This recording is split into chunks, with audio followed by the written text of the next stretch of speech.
এই নিয়ম না জানলে বাড়ি বানাতে গিয়ে বড় ভুল করবেন। দেখুন, এখানে 2 তলা ফাউন্ডেশন করে নির্মাণ 1890 স্কোয়ার ফিট বাড়ির ফাউন্ডেশন কাজ চলমান। আমরা পুটিং কলম মাটি লেভেল বরাবর ঢালাই দিয়েছি এবং একটি 10 ইঞ্চির সলিং করেই মাটি লেভেলে দিয়েছি 10 বাই 12 ইঞ্চির বিম। সেখানে বিম এর নিচ থেকে অল ফাটার কোনো চান্সই নেই। এখন বিমের উপর থেকে পোতা পর্যন্ত পুটিং কলম ওঠানো হচ্ছে 10 বাই 10 ইঞ্চি। তো বাড়ির পোতা একটু সবসময় উঁচুতে রাখবেন। আমরা বাস্তব মাটি ছাড়া এখানে পোতার হাইট রাখছি 4 ফিট 6 ইঞ্চিতে ফ্লোর ঢালাই। তো এটা নিচু অঞ্চল, তার জন্যই কিন্তু এই নিয়ম অনুযায়ী মোট বাড়ির ফাউন্ডেশনের কাজগুলো করা হচ্ছে। আমাদের এই স্ট্রাকচারের মোট 2500 কেজি রড ব্যবহার করা হয়েছে। পুটিং কলম ঢালাই পর্যন্ত প্রায় 8 লক্ষ টাকা খরচ। আর এমনভাবে বিম ঢালাইয়ের 7 থেকে 21 দিন পর্যন্ত পানি কিউরিং করতে হবে।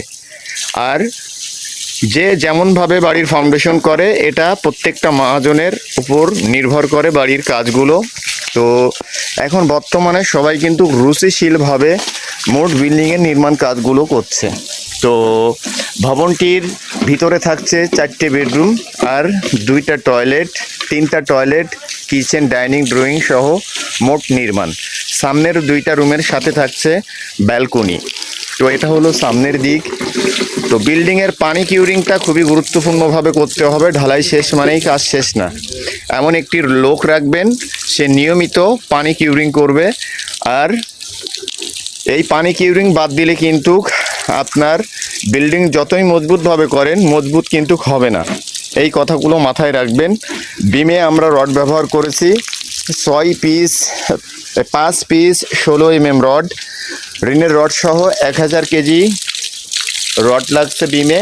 আর প্রত্যেকটি কলমে 86 কেজি এবং 72 কেজি রড মিলে মোট এই স্ট্রাকচারের কাজের জন্য আমাদের 2500 কেজি রড ব্যবহার হয়েছে, 6000 পিকেট। আর সিলেকশন বালু 500 সেফটি, 150 বস্তা সিমেন্ট, মিস্ত্রি খরচ সহ মোট মিলে এই নির্মাণ কাজ করা হচ্ছে। তো কাজের কোয়ালিটিগুলো খুবই সুন্দরভাবে রাখতে হবে। কাজের কোয়ালিটি ভালো না হলে কিন্তু আপনার কাজ যতই টাকা খরচ করে করেন অযথা খরচ হবে, কাজ পারফেক্ট হবে না। এই দিকগুলো আপনাকে খেয়াল রেখে মোট নির্মাণ কাজগুলো করতে হবে। এখন এই পুটিং কলম ঢালাইয়ের পর আমরা কিভাবে কাজগুলো করব, এই স্টেপগুলো অনেকেই জানেন না বা বোঝেন না। কিছু খরচ কমানোর জন্য উল্টাপাল্টা বিল্ডিংয়ের নির্মাণ কাজগুলো করে থাকেন। তো এই যে ইটগুলো আপনারা দেখছেন, এই ইটগুলো গাঁথুনির একদিন আগে থেকে এই হাউজের মধ্যে আমরা 6 ঘন্টা ভেজাচ্ছি। তারপরে ইটগুলো এমন উঠায় রাখছি, রেখে তারপরে আমরা এখানে গাঁথুনি করব।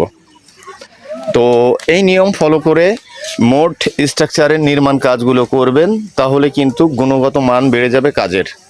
তো আমরা এই নিয়ম ফলো করে সমস্ত কাজগুলো করছি, পার্ট বাই পার্ট আপডেটভাবে আপনাদেরকে দেখানোর চেষ্টা করব। ততক্ষণ পর্যন্ত সবাই ভালো থাকবেন, সুস্থ থাকবেন। বাড়ি একবার করবেন, বারবার করবেন না।